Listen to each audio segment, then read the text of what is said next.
ملائیت ہمیشہ دربار اور سرکار کی غلام رہی ہے۔ کیا انہوں نے ٹی وی کو حرام قرار نہیں دیا تھا؟ کیا انہوں نے ریڈیو کو حرام قرار نہیں دیا تھا؟ کیا انہوں نے جب چھاپا خانہ آئے تھے کتاب اور قرآن کے چھاپے کو حرام قرار نہیں دیا تھا؟ انہوں نے سپیکر کو جب آیا تھا حرام قرار نہیں دیا تھا؟ جب انجن آیا تھا انجن کو حرام قرار نہیں دیا تھا؟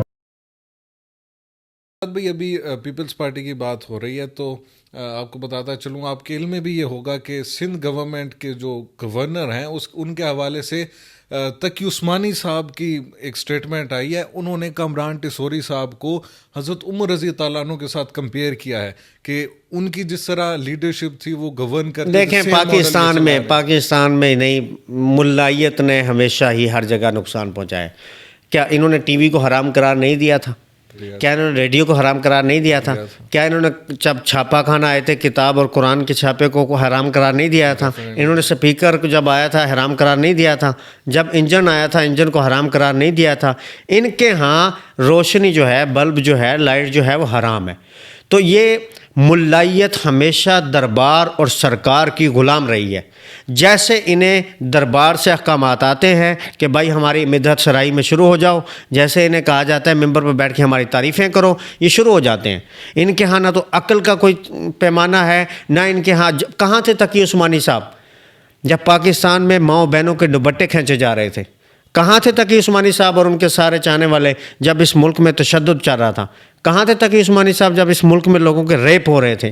کہاں تھے تقی عثمانی صاحب جب لوگوں کی بہنوں بیٹیوں کو سڑکوں پر گھسیٹا جا رہا تھا؟ تب کہاں تھے یہ لوگ؟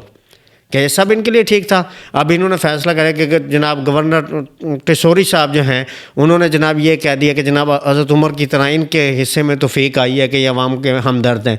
کوئی خدا کا خوف کریں، عقل کو ہاتھ ماریں، کیا کریں؟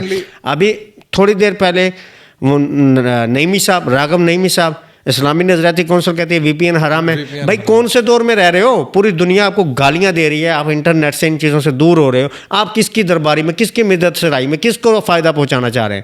اب اسلام سے ان ملاؤں کی وجہ سے دوری ہو رہی ہے۔ ان ملاؤں نے ہمیشہ تاریخی طور پر جہاں پہ بھی ان کا کردار رہا ہے، ہمیشہ چاپلوسی کا، خوشامد پن کا، جابر اور حاکم کی تعریف کرنے کا، جابر اور حاکم کے حق میں کلمہ کہنے کا ان کا ہمیشہ رواج رہا ہے۔ جبکہ اسلام کہتا ہے کہ جابر کے سامنے کلمہ حق ہو، یہ جہاد افضل ہے، تو یہ ان کے حق میں بولتے ہیں، ان کے خلاف نہیں بولتے۔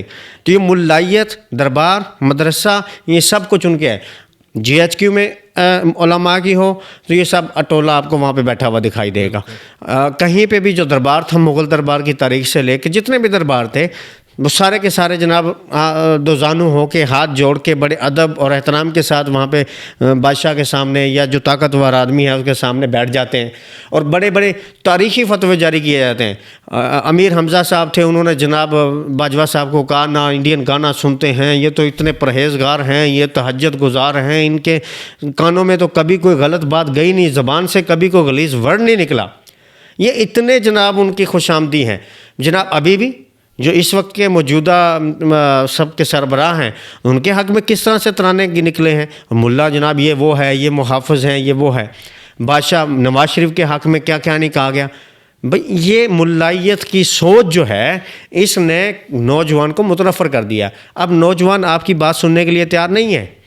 آپ کے پاس ڈرانے کے لیے جہنم، آپ کے پاس لالچ کے لیے جنت ہو سکتی ہے، لیکن عوام اب لاجیکلی دیکھ رہے ہیں، عوام کی رسائی اب انفارمیشن تک ہے، عوام اب حقائق تک پہنچ رہے ہیں۔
اچھا شہزاد بھی پاکستان کے one of the most senior journalist اور یہ مقبول جان جو کہ آئی تھنک آلموسٹ منتھ ہو چکا ہے انہیں زیادہ ہو گیا ان کی پہلے تو آج وفات کی خبریں سامنے آئیں ویری سیڈلی کہ جس نے بھی نیوز اسپریڈ کی، لیکن